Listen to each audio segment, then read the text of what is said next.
Vamos a iniciar, hermanos, el estudio de hoy. Estamos estudiando la primera carta del apóstol Pablo a Timoteo. Y yo quisiera que nosotros, cada uno de nosotros, los que estamos esta noche reunidos, nos pusiéramos en los zapatos de Timoteo. Que nosotros nos consideráramos Timoteos y que nos dejáramos enseñar por el apóstol Pablo, porque así es como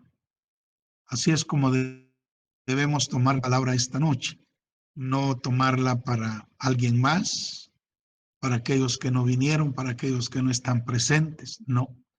La palabra es para nosotros, así es de que nosotros podemos por lo menos en estos 45 minutos, podemos dejar de llamarnos como nos llamamos y llamarnos Timoteos, ¿verdad? Y dejarnos enseñar por el apóstol Pablo. Bueno, como ya oramos, ya cantamos un canto al Señor, hoy vamos a entrar pues en el capítulo 3 de la primera carta de Pablo a Timoteo, capítulo 3. El gran tema de este capítulo es la iglesia y el plan de Dios para ella. La iglesia y su plan, el plan de Dios para ella. Y hoy pues vamos a comenzar ese tema en el capítulo 3. Debemos entender, hermanos, que el Señor tiene un plan para la iglesia y ese plan incluye la necesidad de levantar líderes. Repito, muy importante esto. Dios tiene un plan para su iglesia y ese plan incluye la necesidad de levantar líderes. Para que una iglesia sea realmente fuerte, necesita tener un liderazgo fuerte y maduro. Y en este asunto, todos los creyentes activos son el recurso. Todos los creyentes activos somos el recurso que la iglesia tiene para formar líderes. En muchas partes de la Biblia se nos dice que Cristo es la cabeza, ¿sí? La cabeza de la iglesia. Vamos a leer Efesios 1, 22 y 23. Allí dice que Dios, el Padre, sometió todas las cosas bajo los pies de Cristo y lo dio por cabeza sobre todas las cosas a la iglesia, la cual es su cuerpo, la plenitud de aquel que todo lo llena en todo. Vemos entonces acá que Pablo dice, bajo la inspiración del Espíritu Santo, definitivamente, Pablo dice que el Padre sometió bajo los pies de Cristo todas las cosas y lo dio por cabeza sobre todas las cosas a la iglesia. Entonces Cristo es la cabeza de la iglesia. También en Efesios 4, verso 15 dice, sino que siguiendo la verdad en amor, que Pablo le está hablando a la iglesia, y la está animando a que siga la verdad, ¿verdad? Siga la verdad en amor. Dice, sino que siguiendo la verdad en amor, crezcamos en todo, en aquel que es la cabeza, esto es Cristo. Una vez más se puede ver que Pablo tenía bien claro el concepto de Cristo como la cabeza de la iglesia. Asimismo, en Efesios 5:23 dice, porque el marido es cabeza de la mujer, así como Cristo es cabeza de la iglesia, la cual es su cuerpo y Él es su Salvador. O sea, una y otra vez, el apóstol Pablo repite y recalca que Cristo es la cabeza de la iglesia. Otro versículo que dice lo mismo es Colosenses 1:18.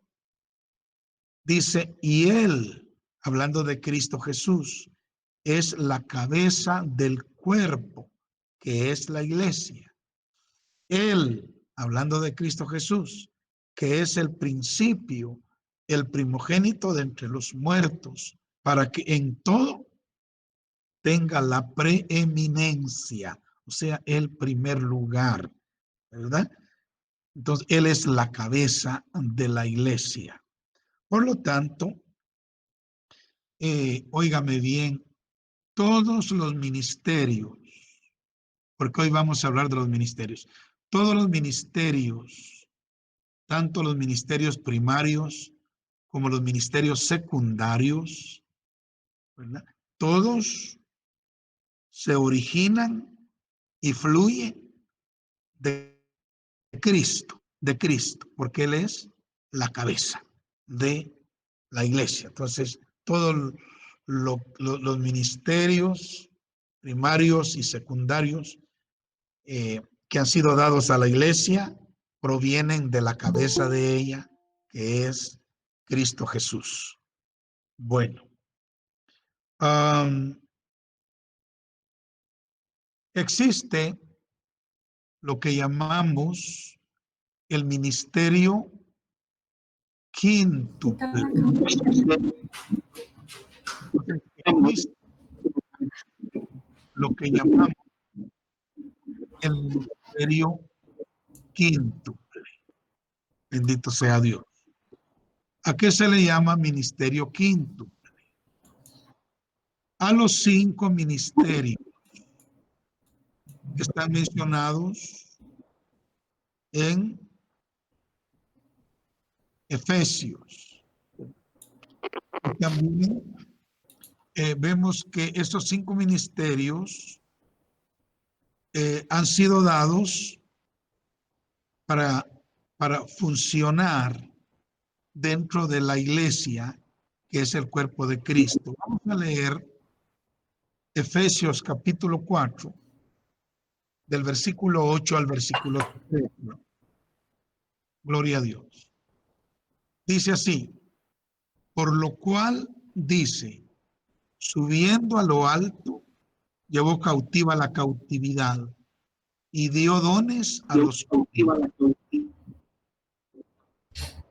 Y eso de que subió, ¿qué es?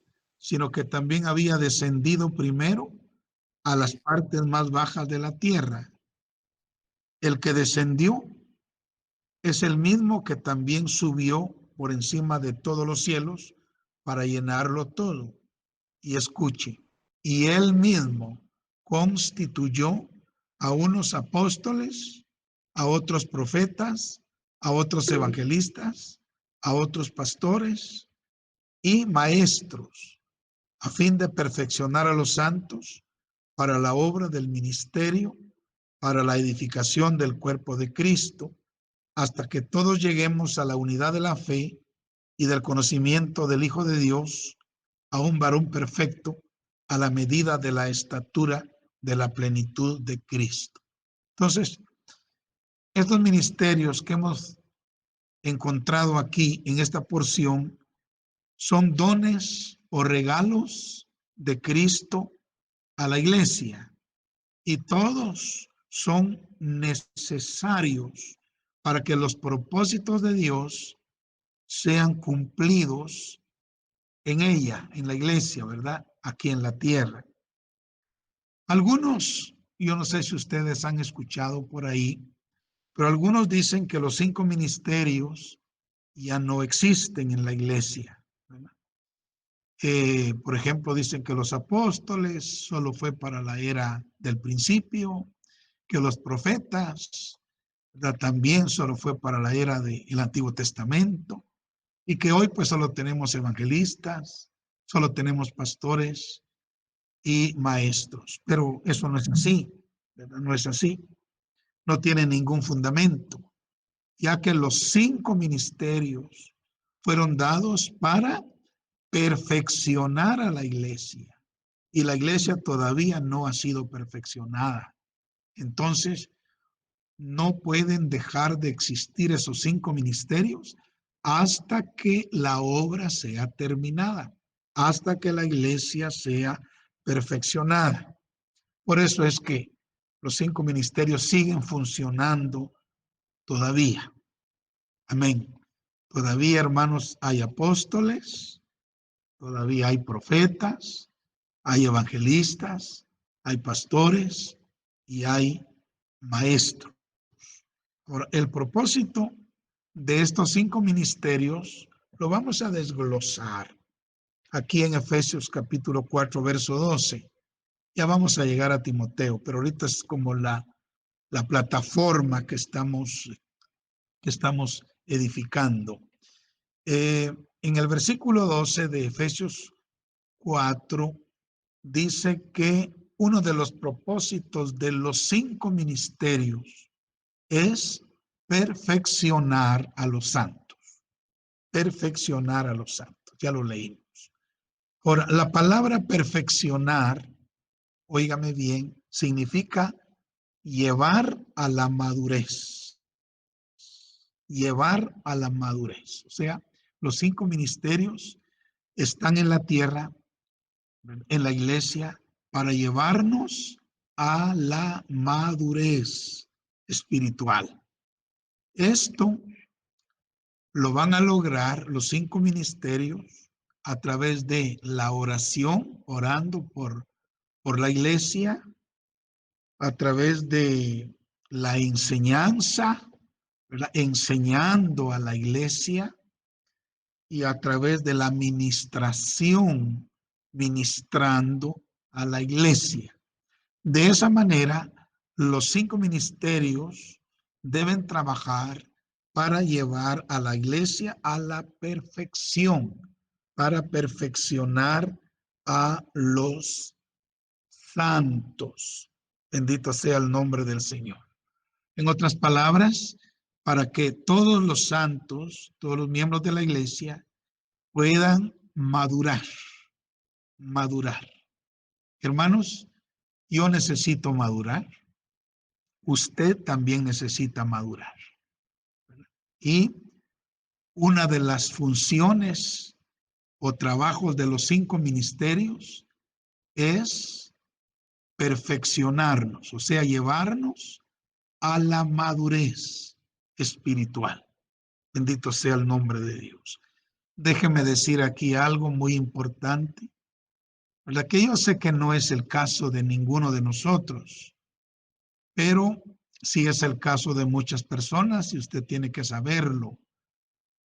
Hay muchos hermanos que no quieren sujetarse a ningún pastor, a ningún ministerio. Ellos son independientes, ¿verdad?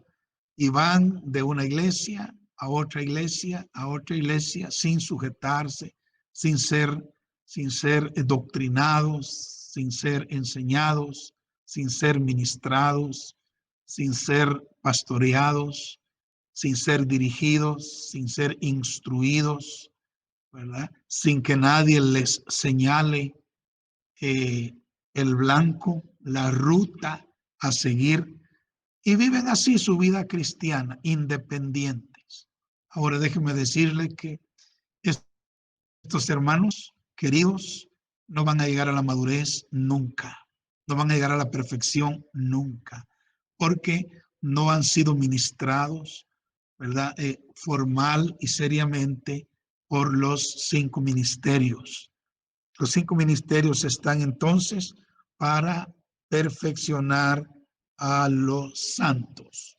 También dice aquí, para la obra del ministerio. Óigame bien, los santos debemos ser perfeccionados por los 5 ministerios, sí, para la obra del ministerio, para la obra del ministerio. O sea que la iglesia tiene un ministerio, hermanos, que cumplir en la tierra. Sí, la iglesia tiene un ministerio que cumplir en la tierra. Los santos no son únicamente equipados eh, para su propia madurez, sino que somos perfeccionados, llevados a la madurez para formar parte de la iglesia madura, y la iglesia madura pueda cumplir la obra que Dios le ha determinado o establecido o delegado en la tierra. O sea, la iglesia tiene una labor que hacer, tiene una obra que llevar a cabo. Amén. Ahorita déjeme decirle que la iglesia no está cumpliendo realmente con la obra que debe hacer, ¿verdad? No estamos cumpliendo con la obra que debemos hacer. Bendito sea el Señor. Pero no estamos cumpliendo porque no hemos sido perfeccionados. Y no hemos sido perfeccionados porque no nos hemos sujetado a los 5 ministerios. Y no nos hemos sujetado a los 5 ministerios porque los 5 ministerios tampoco han estado funcionando responsablemente. O sea que los 5 ministerios deben funcionar responsablemente. La iglesia debe someterse a los 5 ministerios y luego la iglesia ya madurada puede hacer la obra que Dios ha mandado a hacer en la tierra. Y una de las cosas que la iglesia tiene que hacer es predicar el evangelio por testimonio a todas las naciones, por testimonio a todas las naciones. Entonces, eso la iglesia lo va a hacer. No lo van a hacer solo los 5 ministerios, ¿verdad? Lo van a hacer los 5 ministerios, pero apoyados, acompañados con el resto de la iglesia, con el cuerpo de Cristo, la iglesia, pero la iglesia tiene que llegar a la madurez espiritual para poder responder a las demandas de la obra del Señor en la tierra. Bendito sea Dios. Luego dice aquí, para la edificación del cuerpo de Cristo. Los ministerios están para la edificación del cuerpo de Cristo. O sea, la iglesia debe ser edificada como un cuerpo, como un cuerpo. Esa es la meta final. Escúcheme lo que le digo. La iglesia debe ser edificada como un cuerpo, como un cuerpo. Pero esa labor la van a hacer los 5 ministerios, y todos los santos, los 5 ministerios y todos los santos perfeccionados. Vamos a trabajar juntos para edificar, ¿verdad? Edificar el cuerpo de Cristo, edificar el cuerpo de Cristo. O sea, cada miembro tiene que colaborar para la edificación del otro miembro y así todos edificándonos los unos a los otros, todos trabajando para la edificación del cuerpo de Cristo. Bendito sea Dios. ¿Sabe? Pablo sintetiza esto en Primera de Corintios 14, 26. Vea lo que dice Primera de Corintios 14, 26. Dice, ¿qué hay pues, hermanos, cuando reunís? Cada uno de vosotros tiene salmo, tiene doctrina, tiene lengua, tiene revelación, tiene interpretación. Fíjese, hágase todo para edificación, de la iglesia. Entonces, allí yo quiero dejar bien claro esto porque es sumamente importante. Hermanos, Cristo le ha dado a la iglesia los 5 ministerios, los 5 ministerios: apóstol, profeta, evangelista, pastor y maestro. Los 5 ministerios. Ellos tienen que trabajar para perfeccionar a los santos, para llevar a la madurez a todos los santos. Sí, para para la obra del ministerio, para que los santos hagan la obra del ministerio. Ahora, ¿cuál va a ser la obra del ministerio? Tanto de los 5 ministerios como de todos los santos. La obra del ministerio es la edificación del cuerpo de Cristo completo, del cuerpo de Cristo completo. Entonces, yo puedo ver que la edificación de la iglesia no es trabajo solamente de los 5 ministerios. No es trabajo solamente de, de los santos, de los santos que maduran primero, sino que es trabajo de todos los santos, tanto de los 5 ministerios como de los que maduran primero, como de el resto que madurará después. Todos tenemos que cooperar para la edificación de la iglesia como un cuerpo. Ahí no nos escapamos nadie. Por muy alto que sea o por muy bajo que sea nuestro lugar o nuestra posición, nuestra ubicación en el cuerpo de Cristo, todos tenemos que aportar algo, hermanos, para que el cuerpo sea terminado, para que la iglesia sea terminada, para que el cuerpo sea edificado completamente, ¿verdad? Completamente. Bendito sea Dios. Así es de que luego en el versículo 13, mire lo que dice, hasta que todos lleguemos, hasta que todos lleguemos a la unidad de la fe y del conocimiento del Hijo de Dios, a un varón perfecto, a la medida de la estatura de la plenitud de Cristo. Esa es la meta, hermanos. Esa es la meta final. Hasta que todos los miembros de la iglesia lleguemos a la unidad de la fe y del conocimiento del Hijo de Dios, a un varón perfecto, a la medida de la estatura de la plenitud de Cristo. Aquí quiero detenerme para, para explicar algunas cositas. Todo, ya espero que me haya dado a entender. Los 5 ministerios, ¿verdad? Tienen que trabajar con los santos también. Luego, con la iglesia también. O sea, todos tenemos que trabajar, ¿verdad? Para que al final todos lleguemos. Los ministerios, eh, los, eh, los santos y todos los miembros del cuerpo de Cristo, todos lleguemos a la unidad de la fe. Ahora, ¿qué es la unidad de la fe, hermanos? Óigame bien, la unidad de la fe es la unidad de la doctrina, es la unidad de lo que creemos. Sí, la fe aquí es ese conjunto de doctrinas que Dios le ha dado a la iglesia.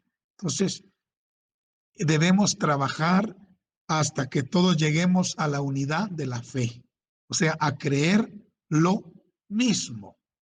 Ahora, esto en nuestros días parece imposible, ¿verdad? Parece imposible. Porque, hermanos, es rarísimo ver que dos congregaciones crean lo mismo. Siempre hay diferencia en algún punto doctrinal, ¿verdad? En alguna línea de pensamiento, hay diferencias. Pero déjeme decirle que este va a ser un milagro extraordinario que el Señor va a hacer en estos últimos días. Él, por medio de su Espíritu Santo, va a lograr, va a lograr que la iglesia llegue a la unidad de la fe. Vamos a llegar a creer todos la misma cosa. La iglesia, el cuerpo de Cristo, vamos a llegar a la unidad de la fe. Y este trabajo, pues obviamente lo va a hacer el Espíritu Santo a través de los 5 ministerios, ¿verdad? Y de los santos y de todos los miembros de la iglesia. Él va a usar al miembro más pequeñito, al más sencillito como al más importante. A todos Él nos va a usar para que lleguemos a la unidad de la fe. Ahora, me estoy refiriendo a la iglesia, porque usted sabe que en el reino de Dios no solamente existe la iglesia, la iglesia. La iglesia es la esposa, pero aparte de la esposa, tenemos otros grupos de gente que solo será salva, pero que no es parte de la esposa. Digamos que son los acompañantes de la esposa, ¿verdad? Son las damas de compañía, las damas que acompañan a la esposa. No, estoy hablando de la esposa, que es la iglesia. La iglesia va a llegar a la unidad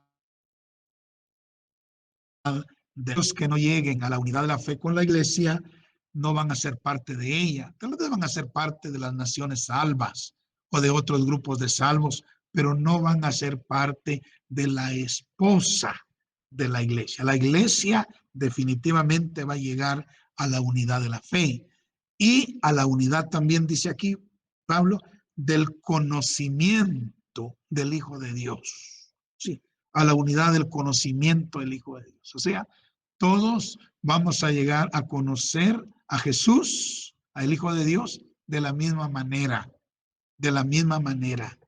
¿Verdad? O sea, ni uno lo va a conocer más, ni otro menos, todos lo vamos a llegar a conocer de la misma manera. Me refiero a la iglesia, al cuerpo de Cristo, ¿verdad? A ese conglomerado que ha llegado al nivel de ser la esposa de Cristo. Entonces, vamos a llegar a la unidad de la fe y a la unidad del conocimiento del Hijo de Dios. Y luego dice aquí, a un varón perfecto, a un varón perfecto. O sea, a la medida de la estatura de la plenitud de Cristo. Oh, hermanos, qué maravilloso. Mire, aquí yo veo 4 cosas a donde la iglesia va a llegar. Primero va a llegar a la unidad de la fe. Segundo va a llegar a la unidad del conocimiento del Hijo de Dios. Tercero va a llegar a un varón perfecto. Y luego va a llegar a la medida de la estatura de la plenitud de Cristo. ¿Verdad? Entonces, ese es el trabajo que el Señor va a hacer a través de su Espíritu Santo, repito, usando a los 5 ministerios, ¿verdad? Quienes a la vez trabajarán con los santos, quienes a la vez trabajarán para la edificación de todo el cuerpo de Cristo que es la iglesia. O sea, que ahí estamos involucrados todos, fíjense hermanos, todos. Obviamente el que toma la iniciativa es el Señor. Los que lo siguen son los 5 ministerios. Los que van después son todos los santos. Y los que van después es todos los miembros del cuerpo de Cristo. Aquellos que van a llegar de último a conformar ese cuerpo, a la esposa, a la iglesia, también van a tener que hacer algo pues para que el cuerpo de Cristo sea terminado y sea edificado. Bueno, entonces, eh, déjeme decirle que aparte de los 5 ministerios, que yo quisiera que los repitiéramos: apóstol, profeta, evangelista, pastor y maestro. Le explico. Nosotros vemos los 5 ministerios como la mano de Dios en la tierra, ¿verdad? El dedo pulgar representa el ministerio apostólico, que creemos que es el ministerio que tiene más autoridad, porque si usted nota, el dedo pulgar puede tocar al meñique, al anular, al medio y al índice, mientras que entre ellos mismos no se pueden tocar. O sea, el apóstol tiene autoridad sobre los otros 4. Y es más, el apóstol ejerce los otros 4 ministerios. Él también funciona como profeta, como evangelista, como pastor y como maestro. Un apóstol puede funcionar en los 5 ministerios. Luego tenemos el profeta, que es el índice, porque es el que señala el futuro, el que apunta hacia adelante, ¿verdad? Es el que profetiza de lo que viene. Luego tenemos El dedo medio, que es el más largo, usted lo ve, es el evangelista, porque es el que tiene más alcance, el que alcanza más almas para Cristo, ¿verdad? El que va a todas las naciones del mundo es el que tiene más alcance. Luego tenemos el pastor, que es el anular, donde va el anillo, ¿verdad, hermanos? El anillo, porque es el pastor el que trabaja en prepararle al Señor su esposa. Es el pastor el que lleva el anillo de bodas y que le prepara a la iglesia, ¿verdad? Como esposa al Señor. Y luego tenemos el dedo meñique, que es el maestro. Y alguien podrá pensar, entonces el maestro es el más pequeño de todos los ministerios, es el más insignificante. Bueno, déjeme explicarle esto. En cierto sentido, el Señor le ha dado, lo ha puesto como el más pequeño entre todos los ministerios, porque al maestro se le regalan las verdades más preciosas del Evangelio, ¿verdad? Al maestro se le revela la verdad más profunda del Evangelio. Y para que no se enorgullezca, entonces el Señor lo mantiene pequeño. Pero acuérdese que el más pequeño en el reino de Dios, o el más pequeño aquí, es el más grande en el reino, ¿verdad? Entonces, los maestros tienen un lugar muy especial en el reino de Dios.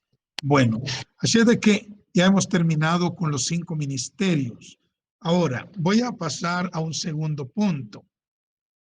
Además de los 5 ministerios, tenemos 2 oficios adicionales que vienen siendo como el complemento de los 5 ministerios o como los auxiliares o los colaboradores cercanos de los 5 ministerios, ¿verdad? Que los podemos incluir en el, digamos, en el gremio o en el staff de ministerios. Y estos 2 oficios, ¿verdad?, que aparecen en la Biblia son los ancianos y los diáconos. Sí, los ancianos y los diáconos.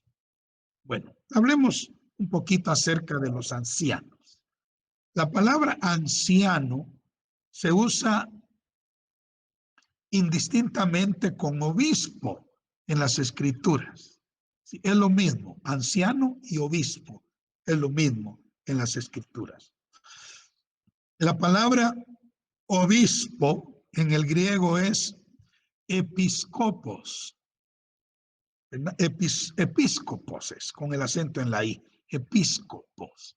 No sé si ustedes han oído por ahí de la iglesia episcopal, ¿verdad? La iglesia episcopal.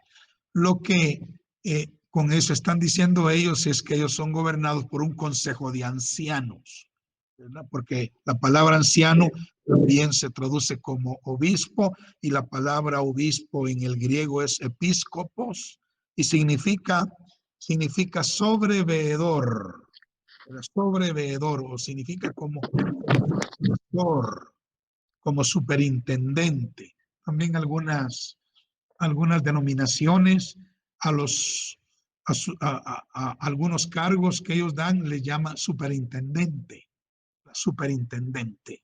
Entonces, es lo mismo que decir anciano o episcopos u obispo. O sea que es una persona a cuyo cargo está la dirección y el cuidado de algo con superioridad a los demás que sirven en ello. Entonces, un anciano es una persona que tiene como un supervisor, un sobreveedor, como un atalaya que va a cuidar a la iglesia con cierta autoridad sobre los demás. Muy bien. Vamos a ir entonces ahora al capítulo 3 de 1 Timoteo. Hasta ahorita estamos llegando a la porción que vamos a estudiar hoy. 1 Timoteo capítulo 3, versículo 1 al 7. Dice así, palabra fiel. Si alguno anhela obispado, buena obra desea. Obispado, o sea, a un ancianato, a ser un anciano, ¿verdad? Ser un anciano, ser un obispo en la iglesia. Acuérdese que estos son los dos oficios adicionales. No estamos hablando de los 5 ministerios, no, aquí estamos hablando de los ancianos, ¿verdad? De los ancianos y los diáconos, pero ahorita estamos en los ancianos, son los obispos. Dice que si alguno desea ser un anciano, ser un obispo, está deseando algo bueno, buena obra desea. Pero luego dice, pero es necesario que el obispo, el anciano, sea irreprensible, marido de una sola mujer, sobrio, prudente, decoroso, hospedador, apto para enseñar, no dado al vino, no pendenciero, no codicioso de ganancias deshonestas, sino amable, apacible, no avaro, que gobierne bien su casa, que tenga a sus hijos en sujeción con toda honestidad. Pues el que no sabe gobernar su propia casa, ¿cómo cuidará de la iglesia de Dios? No, que no sea un neófito, ¿verdad? No sea que envaneciéndose caiga en la condenación del diablo. También es necesario, dice, que tenga buen testimonio de los de afuera para que no caiga en descrédito y en lazo del diablo. Bueno, también voy a leer otra porción en Tito capítulo 1, versículos 6 al 9, donde dice Pablo, por esta causa te dejé en Creta, para que corrigieses lo deficiente y establecieses ancianos, ahí está la misma palabra, en cada ciudad, así como yo te mandé, dice, el que fuere irreprensible, marido de una sola mujer, que tenga hijos creyentes, que no estén acusados de disolución ni de rebeldía, porque es necesario, dice, que el obispo, ahí está la misma palabra, mire, sea irreprensible como administrador de Dios, no soberbio, no iracundo, no dado al vino, no, no dado al vino, no pendenciero, no codicioso de ganancias deshonestas, sino que sea hospedador, amante de lo bueno, que sea sobrio, que sea justo, que sea santo, dueño de sí mismo. Dice, retenedor de la palabra fiel, tal como ha sido enseñada, para que también pueda exhortar con sana enseñanza y convencer a los que contradicen. Bueno, allá en 1 Timoteo aparece la palabra obispo, aquí en Tito aparece la palabra ancianos, ¿verdad? Ahora, la palabra anciano en el griego es presbúteros, ¿verdad? Presbúteros, de donde viene el término presbítero o presbiterio. Y yo sé que usted conoce tal vez iglesia presbiteriana, ¿verdad? Presbiteriana, es igual que la episcopal en cuanto a su gobierno. Son gobernados por un consejo de ancianos, de episcopos o de presbíteros, ¿verdad? Entonces, eh, esta palabra ancianos se usaba para señalar a los miembros del Sanedrín en Israel, así como también a los miembros del concilio celestial. Sabe que en los cielos hay un concilio, hay 24 ancianos. ¡Wow, qué tremendo! 24 ancianos hay ahí arriba, ¿verdad? Es el concilio celestial, ¿verdad? Y tiene pues la idea de ser, de ser, eh, de ser antiguo, de ser maduro, de ser mayor, ¿verdad? De tener autoridad sobre los demás. Entonces, aquí tenemos eh, el trabajo de los ancianos, que son los dos oficios adicionales a los 5 ministerios. A los 5 ministerios. Son 2 oficios adicionales. Bueno, eh, como les dije hace un momento, la palabra anciano aparece más o menos 66 veces en el Nuevo Testamento, como unas 66 veces en el Nuevo Testamento.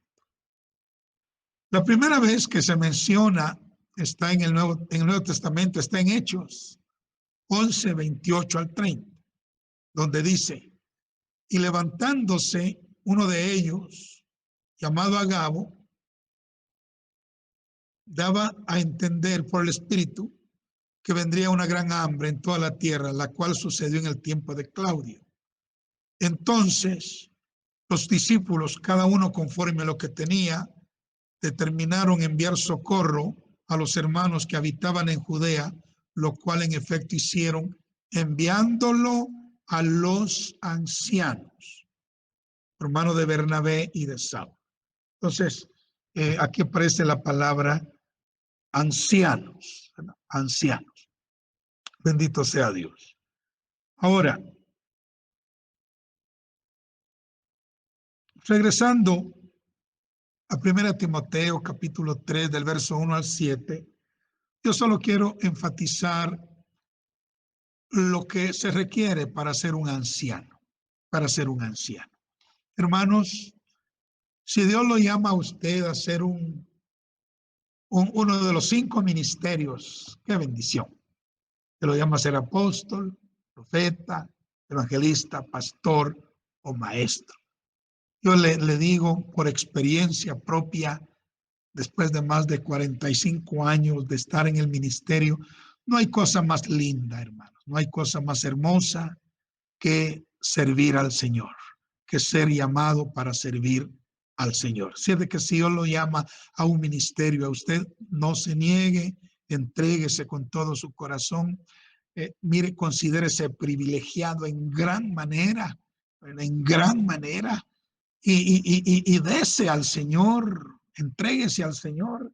Mire, yo le digo, no se preocupe de su sostenimiento, no se preocupe de qué va a comer, qué va a beber, qué va a vestir, qué le va a dar a sus hijos, no se preocupe de eso. Si el Señor lo llama al ministerio, Dios le va a dar a usted casa, le va a dar a usted comida, le va a dar a usted vestido, le va a dar a usted todo, todo.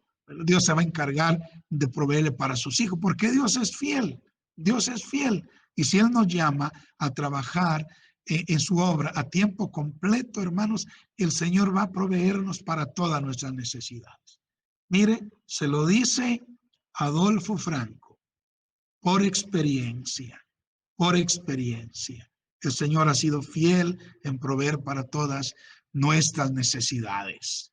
Y lo sigue siendo y lo seguirá haciendo hasta el fin, porque Él es el fiel, Él es fiel. Así es de que no tenga temor de responder a un llamado divino para un ministerio primario. Bueno, pero si no recibe un ministerio primario y usted es llamado a ser un anciano de la iglesia, ¿verdad? Sí, un anciano de la iglesia, un presbítero, un episcopo, un anciano para conformar el consejo de su iglesia, responda, sí. Ahora, Dios va a bendecirlo y Dios va a premiarlo y a recompensarlo por su servicio. Ahora, solo déjeme entonces ir ya terminando con esto, no inmediatamente, pero solo quiero que miremos esto. Dice Pablo, es necesario que el obispo, y aquí agarramos no solo a los ancianos, sino que aquí también en esta categoría entran los 5 ministerios, ¿verdad? En este punto. Dice necesario que el obispo sea irreprensible, no solo el anciano, sino que también los 5 ministerios. Seamos irreprensibles. La palabra irreprensible en el griego, fíjense que significa una sartén sin mango, o sea, no tiene por dónde agarrarla, ¿verdad? O no tiene por dónde agarrarlo. Entonces, esa es la idea, de que no tengamos nada que sea reprensible, que seamos irreprensibles. Ahora, Yo sé que eso no se logra de la noche a la mañana. Es un proceso de perfeccionamiento el que se va desarrollando en nuestra vida hasta que llegamos a ser irreprensibles. Un anciano tiene que ser irreprensible y no tiene que conformarse con nada menos. Tiene que buscar el ser irreprensible. Luego dice marido de una sola mujer, marido de una sola mujer. Y aquí no solo se refiere a tener una sola mujer al mismo tiempo, no, no.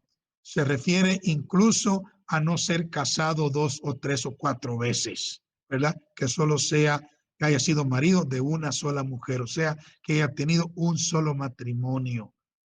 Esto es interesante. Fíjese que personas que son divorciadas y vueltas a casar realmente no califican para ser ancianos, mucho menos, ¿verdad?, para un ministerio primario. Por eso es que debemos cuidar nuestro hogar, nuestra familia, nuestro matrimonio, para no eh, divorciarnos y volvernos a casar, porque entonces estaríamos descalificados. Luego dice que el anciano debe ser sobrio, esto es con dominio propio, ¿verdad?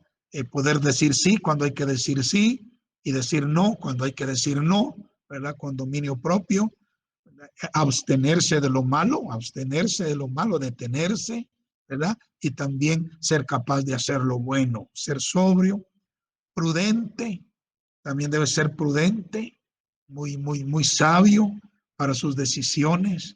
No se debe ir así de boca, como decimos, ¿verdad? No debe ser precipitado para tomar decisiones, no. Tiene que ser prudente, no debe ir a cualquier lugar, no. Tiene que ser prudente, ¿verdad? Prudente. Luego dice que debe ser decoroso, decoroso. Esto habla acerca de ser uno como respetable, ¿verdad? De no ser uno como desvergonzado, sino que ser uno decoroso, decoroso. Hospedador, el anciano, al anciano se le pide que sea hospedador, ¿verdad? Que cuando mira a un extranjero o alguien que necesita hospedaje o ser ayudado, pues que esté ahí, que sea hospedador. Luego también al anciano se le pide que sea apto para enseñar, ¿verdad? Ahora aquí déjeme explicarle. Hay hay ancianos que no enseñan y hay ancianos que enseñan. Entonces, lo ideal es un anciano que sea apto para enseñar, pero también debemos reconocer que hay ancianos que no pueden enseñar la palabra, pero son preciosos vigilantes, preciosos colaboradores, preciosos ancianos que no, aunque no predican y no enseñan, pero ellos cuidan el rebaño juntamente con el pastor. Pero lo ideal es que sea apto para enseñar. Luego dice no dado al vino, no dado al vino. El anciano o el que quiere ser anciano no debe tener nada que ver con el vino, mucho menos con la sidra, cerveza, ni menos con aguardiente, ¿verdad? También dice que no debe ser pendenciero. Pendenciero quiere decir así pleitisto, ¿verdad? Pleitisto, ahí que le gusta andar discutiendo y andar peleando con todo mundo y que no se deja de nadie, así pendenciero. No, el anciano debe ser tranquilo, pero no debe ser pendenciero. Luego dice, no codicioso de ganancias deshonestas. Y hoy, hermanos, hoy en nuestros días, mire, hay mucha ganancia deshonesta, ¿verdad? Ahí está el narcotráfico, ahí está el contrabando, ahí está la corrupción, ¿verdad? Al minuto, ahí está todo, todo al alcance, hay ganancias deshonestas, deshonestas. Eso es triste cómo está viviendo el mundo hoy. Y bueno, nuestra querida Guatemala está mal, hermanos, está mal. No hay honestidad realmente, no hay rectitud, hermano, hay mucha codicia de dinero, de ganancias deshonestas. Pero el anciano de Dios no debe ser codicioso de ganancias deshonestas. Dice que debe ser amable, amable, muy amable, debe ser apacible, tranquilo, ¿verdad? No debe ser impulsivo, ¿verdad?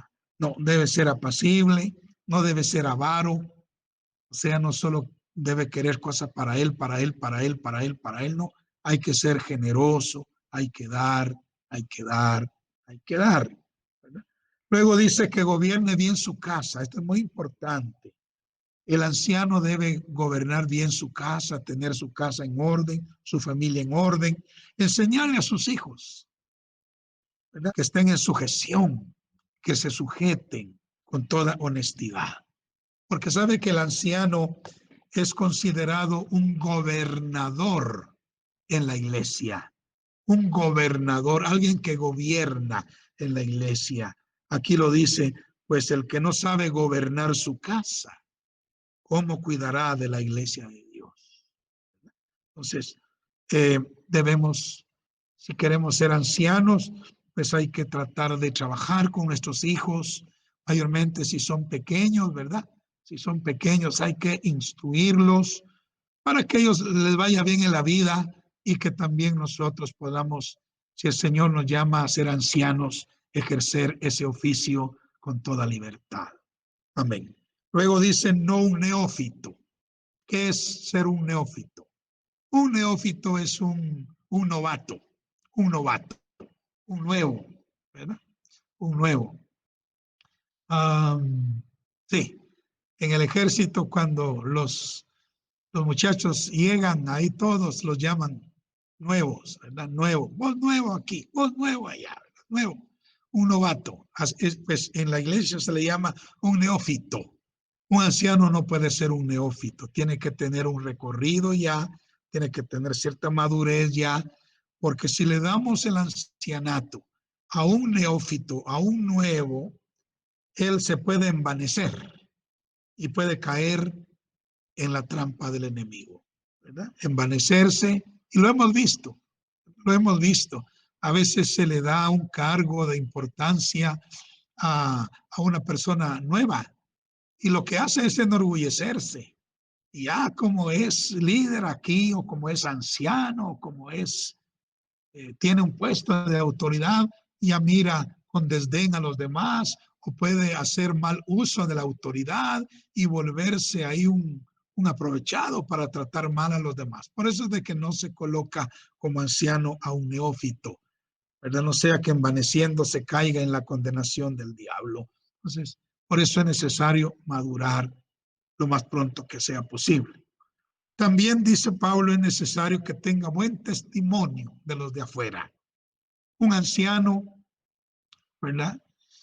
Estoy hablando de los ancianos, pero imagínense, si esto es el parámetro para un anciano, ¿cuánto más será para un ministro, uno de los 5 ministerios? Entonces, también es necesario que tenga buen testimonio de los de afuera para que no caiga en descrédito y en lazo del diablo, ¿verdad? O sea, tiene que observar estas cosas. Eh, Regresando a Tito, capítulo 1, versos 6 al 9 que leímos, ahí sigue diciendo la Biblia que debe ser irreprensible, marido de una sola mujer, que tenga hijos creyentes, que no estén acusados de disolución ni de rebeldía. Hay que enseñar a nuestros hijos a que no caigan en vicios. La palabra disolución es vicios, que no caigan en ningún vicio ni que sean rebeldes, ¿verdad? Sí. Ahora es necesario que sea irreprensible como administrador de Dios, para que no sea soberbio. La palabra soberbio significa orgulloso, altivo, que no sea iracundo, ¿verdad? Que no guarde ira, rencor en su corazón, que no sea iracundo. Repite aquí que no sea dado al vino, que no sea pendenciero, que no sea codicioso de ganancias deshonestas, hospedador.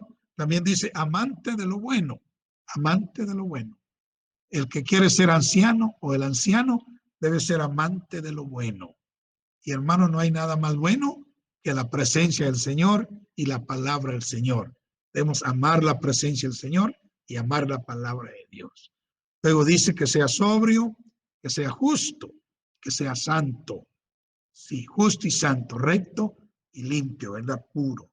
Dueño de sí mismo. Sí, dueño de sí mismo, eso significa con dominio propio, con templanza, ¿verdad? Retenedor de la palabra fiel, tal como ha sido enseñado. O sea, tiene que ser fiel a la doctrina que ha recibido, a la doctrina del Señor, para que también pueda exhortar con sana enseñanza y convencer a los que contradicen. Bueno, entonces, eh, hoy hemos visto eh, dos, dos áreas, los 5 ministerios y los ancianos. Vamos a sacarnos aquí para no correr mucho y no hacer muy largo tampoco la clase. Vamos a estudiar el próximo estudio, el diaconado. Hoy vimos los 5 ministerios, o sea, apóstol, profeta, evangelista, pastor, maestro y anciano. Y anciano. Entonces, este es un paquete, ¿verdad? Eh, que tiene que ver con el liderazgo en la iglesia. Hermanos, necesitamos líderes, necesitamos líderes.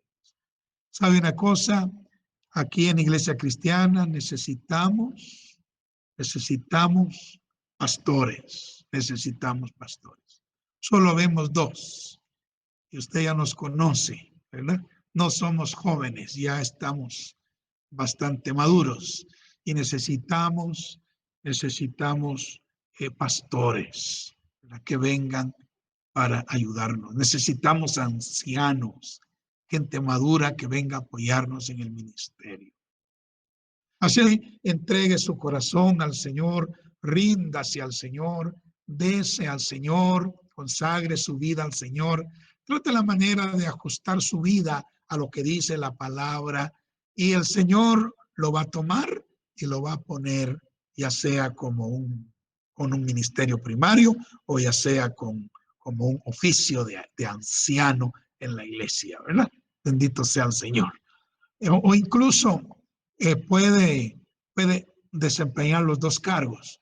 Puede tener un ministerio primario y a la vez puede ser anciano. Esto pasó con Pedro. Pedro era el apóstol Pedro, pero cuando él escribe una de sus cartas dice, yo anciano también con vosotros, dice. O sea, él era apóstol, pero también él era un anciano, formaba parte del gobierno de una congregación. Amén. Bueno, que Dios les bendiga y espero que esta palabra nos ayude, nos anime a madurar, hermanos, a madurar. Busquemos al Señor para madurar y sabe, no nos quedemos solamente en la silla, no nos quedemos solamente en la banca, no nos quedemos solamente de oyentes, ¿verdad? Consagremos nuestra vida al Señor y dejemos que Él nos use, Él nos use y pongámonos al servicio de la iglesia en donde el Señor nos tiene. Amén. No le tenga usted pena ni miedo a las responsabilidades. No, es un privilegio servir al Señor. Y si nos dan responsabilidades, pues bueno, hay que cumplirlas porque eso así tiene que ser. Pero vamos a ser recompensados ampliamente por el Señor. Bueno, terminamos entonces el estudio de hoy. Abrimos.